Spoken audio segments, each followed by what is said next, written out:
care of all that stuff you have to when you move, which is a challenge. A lot of stuff, a lot of paperwork. I'm used, yeah, it's, So he sends his regards, but, so, want to hear, I think first of all, I'd like to hear a little bit more about what you know, since we're the Carlisle paper, what do you take away from your time when you were here? You were at the War College in Dickinson, and so tell us a little bit about that and what you remember and yeah, what I it's had like to be General back. Omar Bradley. I was teaching at Carnegie Mellon and Cheney University, and then they reached out and said, would you like to be considered General Omar Bradley's chair of strategic leadership? So it's three, as you know, Dickinson, Penn State Law, Dickinson, and the Army War College. And the course, there was two courses I was teaching. One was ethical leadership, which is based on a book by James McGregor Burns, written in '78, that talks about the issue you heard me speak of today.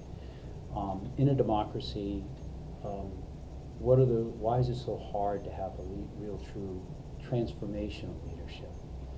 And it's easy to have transactional leadership, because to a large degree Congress is a transactional marketplace. But how can you get the Martin Luther Kings that become transformational? Because they're not beholden to doing so many transactions, that they're able to do it when they rise to the top. And so, as I spoke today, they're based on the two great tenets of our character: rugged individualism, always aligned with the common good. And he brings that out in the book, not as starkly as I was speaking of, but it's embedded in there in our Constitution that, why is it challenging when you have a Constitution say, correctly, leave us alone government, and yet we the people permits us to come together. So that fight and how you can transform things without owing so much to party or to union leadership or to Wall Street leadership, I think is the key part. The other one was Restore the American Dream. It was a research course. And I told everyone, leave your opinions outside the classrooms. I want to know what the facts are. And then give me your opinions on those. Like Napoleon said, if I were to be in love, I would analyze it bit by bit, because you can't ask how or why enough. So I wanted to know why the incarceration rate of women in Pennsylvania has gone up 80%. Or why I mentioned today that why is the largest percentage of increase of discrimination cases at the EOC pregnancy discrimination cases? Or why are small businesses only creating why are the rate of small businesses today only half of what it was 35 years ago? So for example, today we create, in 1977 we created 36 small businesses for every 10,000 citizens. Today, and they create 70% of all new jobs now. Today small businesses still create 70% of all new jobs, but there's only 18 small businesses for every 10,000 citizens. So our star running back in job creation is only on the field for half the game. And so the point here is, why are we focused on corporations when small businesses needs the mother milk, the access to capital, which is what the analysis was, why, what's happening, what's drying up. And so the courses were meant to do two things to me. One is understand better when I ran against my party's desires. What had I seen in the lack of accountability by those who are in public office? And second was to, okay, now that you have that with those two great tenets, how do you balance those properly within the policies that we are having challenges addressing, like job creation, to restore the American dream? Where's the problem? How do you fix it? And so that's what I did in these courses. The War College is more national defense. We got a budget that's going down. How do you make sure that we can keep a strong security abroad, so oil flows and other things like that, so our economy can keep restoring the dream? But yet when our budget's probably going to go down because it's just, the war's over, etc. So those were, and then Penn State was, how can we legislate laws like Pregnancy Discrimination Act be better, to be more fair to women when so many are working minimum wage, without undue burden on small businesses. And then in Dickinson it was, okay, the question I got asked today, if you feel we have a global warming problem, what's a pragmatic way to go about it and still restore the dream? So that's what I was teaching.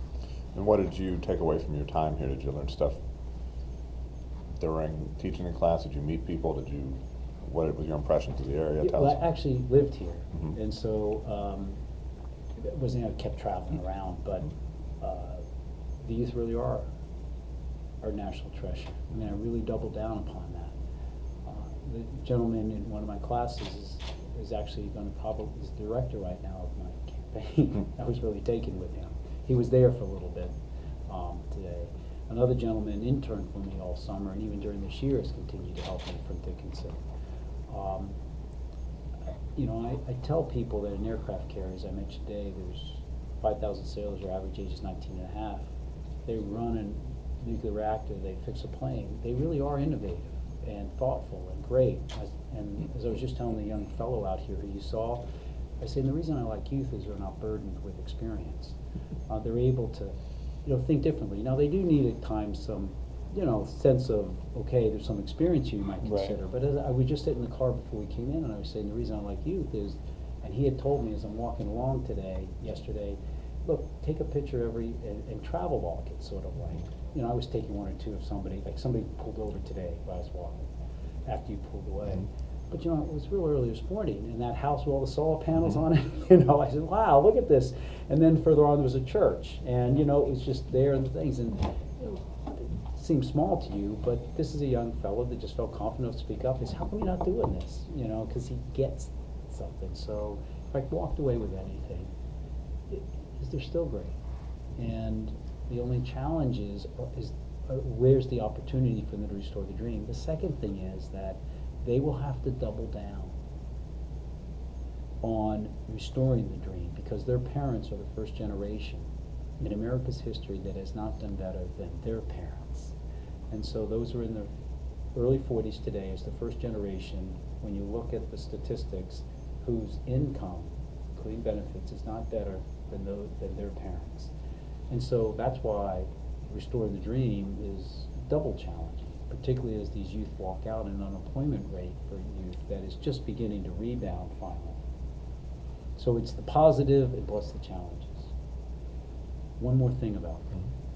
And people say that, you know, there's a me generation, you know, me Facebook, you know, me. I think it's, I look at it a little different. They're not like my generation that dissed authority, in a sense, you know, the 60s and 70s. It was, this youth just doesn't have that much regard for them. It doesn't mean they diss them, it's just because the established leaders have let them down. I mean, it's why when I ran against Senator Specter, the union leadership could say, we're all for Specter, but the people on the deck plate, the real workers, were saying, no, we're for Sestak. It's why you could have the top Democratic leadership of the nation, from the president on down, say, we're for Specter. But the people on the deck plates were saying, no, that's not right. The point is, I don't think established authorities, and this gets to the point of trust, have let people down. And so the value of this generation is, it's not that they diss things, they just said, well, I don't have to join the institution to do well. I'll create Facebook, you know, and I think that's the real value of this generation. And I think exactly what we need, because I think the established institutions from both parties to Wall Street, we should just have let people down. You said that the youth is not burdened with experience, but you have experienced what the Senate race is going to be like. So you were very close before. What's the tipping point this time around? It's very early, obviously, and maybe not for you, but I think for some voters, it's very early in the election cycle when you're looking so far out. So tell me, are you going to do things differently? Are there issues that are going to be different from 2010? Kind of tell me what's going to lead the way for you. I'm going to double down on what I saw during that last campaign, and why we came so close. When the gubernatorial candidate lost by 9, yet I lost by 2 with the largest funding gap of any Senate or governor's race in America, but one governor's race. And 5 Democratic incumbent seats were lost by an average of 11. And it was doubling down on trying to earn people's trust, trying to go about it and touching base with them, listening to them, and not ask him to always agree with me, but at least to understand how I came to the position and why I'm going to be held accountable, want to be held accountable for that. And that's what part of this walking tour is about. And I think that's why we came so close in that year of anger of the Tea Party, when others didn't. Second, over the last 2 years, I've done 400 events for others throughout the state. It included a Republican as well as a couple independents and a lot of Dems. and also events like rural development or life sciences. But having done that and continuing to go around, as social media we talked about earlier is important, I mean, be able to have, already today, including this morning when it was started walking around 6, is to have 3 people, 2 of them stop their car to get out, and another one just to honk the horn and wave, I think indicates that there's an ability still to be very grassroots and to have understanding and let them know you have an understanding of their challenges and concerns. So that's basically what I'll do. It's a lot more time in the rural counties from those 400 events. A lot of them were in, how many times been to Cumberland? Well, even if I didn't teach here, I mean, I've done events, but, been to Butler County 6 times, Wayne County, I think it's twice, with the 3rd time coming up. And so those kind of things I think make a big difference. I still have to get the mother's milk fundraising, but it'll happen, and it already has. Is that a change from last time, spending more time in rural counties? I mean, It was only in the sense that I had so little time. I spent a lot of time in the rural counties for the primary. Right. And in fact, we swept all the rural counties. But after the election, primary was over, I was out of Schlitz. I had no more money.